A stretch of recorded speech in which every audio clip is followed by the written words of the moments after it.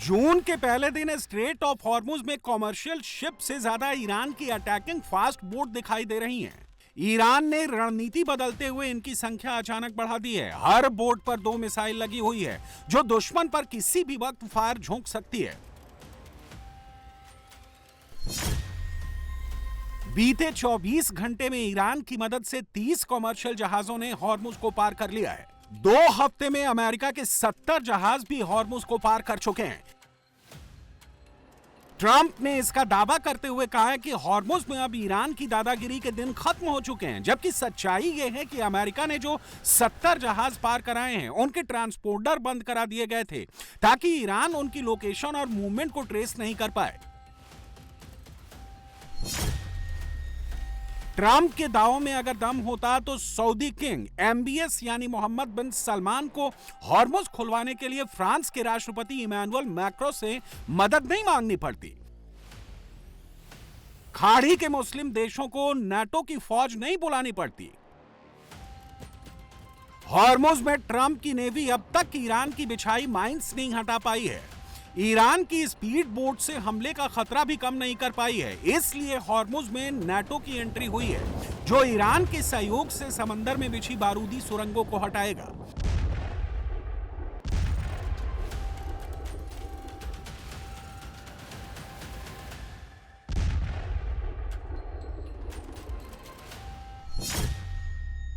युद्ध में ट्रंप को बहुत बड़ा शॉक।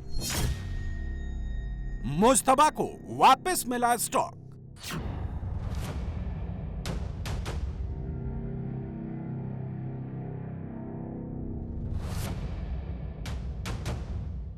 ट्रंप अब अगर डील को पीछे छोड़कर युद्ध में कूदते हैं तो अमेरिका को बहुत महंगा पड़ सकता है। वजह एक रिपोर्ट है।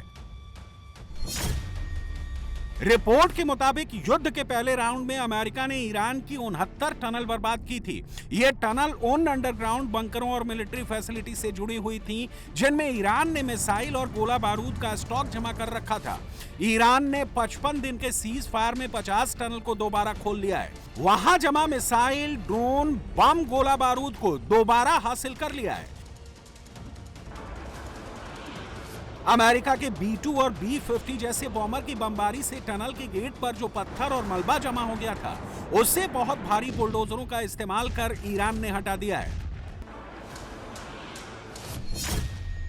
रिपोर्ट में दावा किया गया है कि ईरान के अंडरग्राउंड साइट्स में अब भी 1000 मिसाइल का स्टॉक मौजूद है। अमेरिका के जिन बड़े बड़े बॉम्बर का खौफ पूरी दुनिया मानती है, अमेरिका की जिन मिसाइलों से दुनिया थर्राती है, उनके हमलों से ईरान का बहुत ज्यादा नुकसान नहीं हुआ। अमेरिका के 30,000 से ज्यादा बंकर बस्टर बम बेकार चले गए। ईरान की अंडरग्राउंड मिसाइल सिटी का कुछ नहीं बिगाड़ पाए। अमेरिका ने पहले राउंड में ईरान के मिलिट्री अड्डों पर 15,000 से ज्यादा मिसाइलें चलाई। सतह पर तो नुकसान दिखा, लेकिन जो असली टारगेट थे उन्हें जो नुकसान हुआ भी उसे ईरान ने सीज फायर में दोबारा तैयार कर लिया। मतलब ट्रंप बड़ी बड़ी मिसाइलों के हमलों से मुस्तफा का कुछ खास नहीं बिगाड़ पाए। अमेरिका ने 40 दिन के युद्ध में 84 लाख करोड़ रुपए के हथियार फूंके। इजरायल ने 1,10,000 करोड़ का गोला बारूद फूंका। रिपोर्ट के मुताबिक सब बेकार चला गया। ईरान अब भी सीना ठोक कर कह रहा है या तो उसकी शर्तों पर डील होगी, वरना वो युद्ध के मैदान में फिर दो हाथ करने के लिए तैयार है।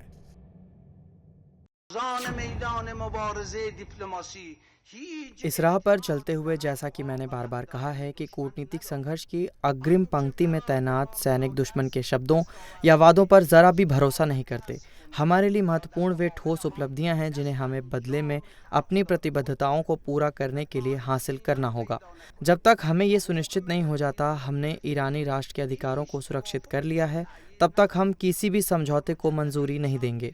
देश में फूट और सामाजिक विखंडन पैदा करने की शत्रु की योजनाओं के सामने एकता बनाए रखना हम संसद सदस्यों के लिए और भी अधिक महत्वपूर्ण है। विशेष रूप से उन्होंने हमें चेतावनी दी है कि हम वैध मतभेदों को भी कला और विभाजन में तब्दील ना होने दें। हम वाणी और कर्म दोनों में राष्ट्र की एकता और एकजुटता को मूर्त रूप दें।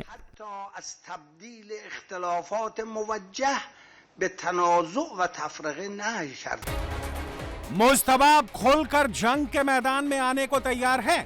ईरान ने नया पोस्टर जारी कर हुंकार भरी है। खाड़ी में जब तक अमेरिका का एक भी बेस, एक भी सैनिक मौजूद है, वो हमला करता रहेगा। ईरान ने नई मिसाइलें लॉन्च कर ट्रंप को संदेश भेज दिया है। डील के नाम पर ईरान को कमजोर करने की साजिश अब नहीं चलेगी। अमेरिका एक अटैक करेगा तो ईरान 10 बार पलटवार करेगा। अमेरिका को खाड़ी देशों से भगाकर ही ईरान दम लेगा।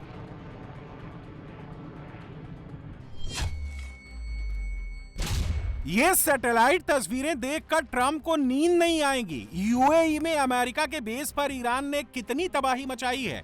जगह जगह जो काले धब्बे दिखाई दे रहे हैं वो ईरान की पिन पॉइंट स्ट्राइक से बने हैं। ईरान ने मिडिल ईस्ट में अमेरिका के 20 बेस तबाह कर दिए हैं। अमेरिका की ताकत उसके एयर डिफेंस को बर्बाद कर दिया है। सर्विलांस और ईंधन भरने वाले एयरक्राफ्ट को उड़ा दिया है। अमेरिका के कम्युनिकेशन इंफ्रास्ट्रक्चर को जला दिया है। अमेरिका जिन पैट्रियट और थर्ड एयर डिफेंस पर इतराता था उन्हें ईरान जैसे देश ने उड़ा दिया। इतने सैंक्शंस और पाबंदियों के बावजूद ईरान की युद्ध मशीनरी को ईंधन कहां से मिल रहा है? ईरान कैसे इतनी जल्दी अपना मिसाइल प्रोग्राम पटरी पर ला पाने में कामयाब हो गया? इसके पीछे चीन का दिमाग है, जिनपिंग का गेम है। चीन ये गेम कैसे खेल रहा है? चीन शेल कंपनियों के जरिए ईरान के मिसाइल प्रोग्राम को ईंधन दे रहा है। ये शेल कंपनियां तुर्की और यूएई से चलाई जा रही हैं, जो अमेरिका के दोस्त हैं। इसमें सबसे बड़ा नाम हाउकुन एनर्जी का है, जिसने आईआरजीसी से डील की। उसे 10,000 टन सोडियम परकोलेट बेचा, जिसकी कीमत $43 मिलियन है। इतने कच्चे माल से करीब 250 बैलिस्टिक मिसाइलें बनाई जा सकती हैं। ट्रंप जब डील के लिए ईरान पर मैक्सिमम प्रेशर बना रहे हैं, उस वक्त बीजिंग पूरी ताकत से तेहरान के पीछे खड़ा है। जिनपिंग ने फिक्स कर दिया है कि लड़ाई में ईरान को मिसाइलों की कमी नहीं पड़ेगी। वो मिसाइलों में लगने वाले कल पुर्जे, केमिकल और ऑयल उन्हीं देशों से ईरान को पहुंचाएगा जो अमेरिका के खास हैं, जहां अमेरिका ने सैंक्शंस नहीं लगाए हैं।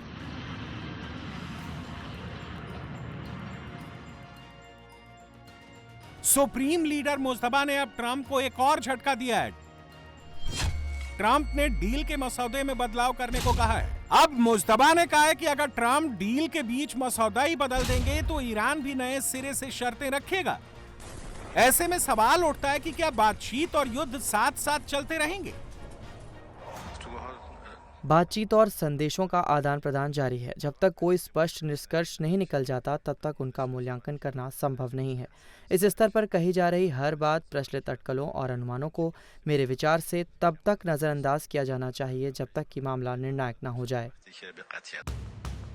अमेरिका ईरान डील के बीच इजराइल रोड़ा बना हुआ है। ईरान ने शुरू में ही कह दिया था कि अगर लेबनान पर हमले जारी रहे तो इसे सीज फायर का उल्लंघन माना जाएगा। इजराइल अब रुक नहीं रहा, वो साउथ लेबनान से आगे निकल रहा है।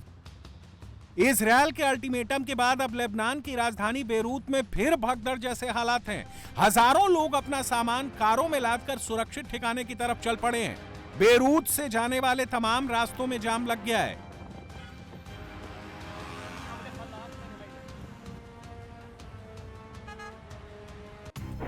साउथ लेबनान में लिटानी नदी तक कब्जा करने के बाद इजराइल अब जहरानी नदी तक बफर जोन का विस्तार करना चाहता है। नेतन्याहू का अगला टारगेट बेरूत का दाहिया इलाका है।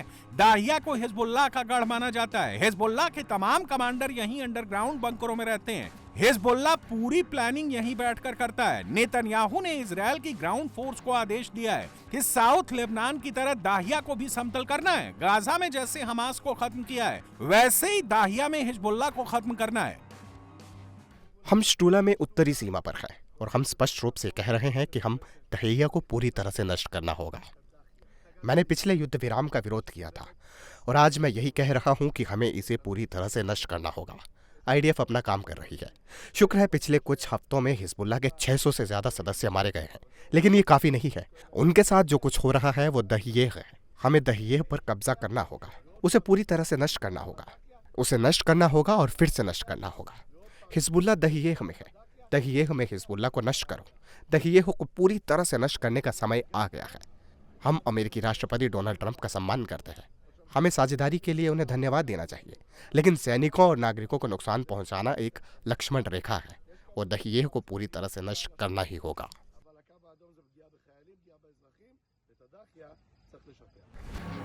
खाड़ी और लेबनान में हालात जितने तेजी से बदल रहे हैं, उससे युद्ध और बढ़ने का खतरा ज्यादा है। ट्रंप के लिए नेतन्याहू को रोकना मुश्किल है। ऐसे में वो मुस्तफा को कैसे रोक पाएंगे?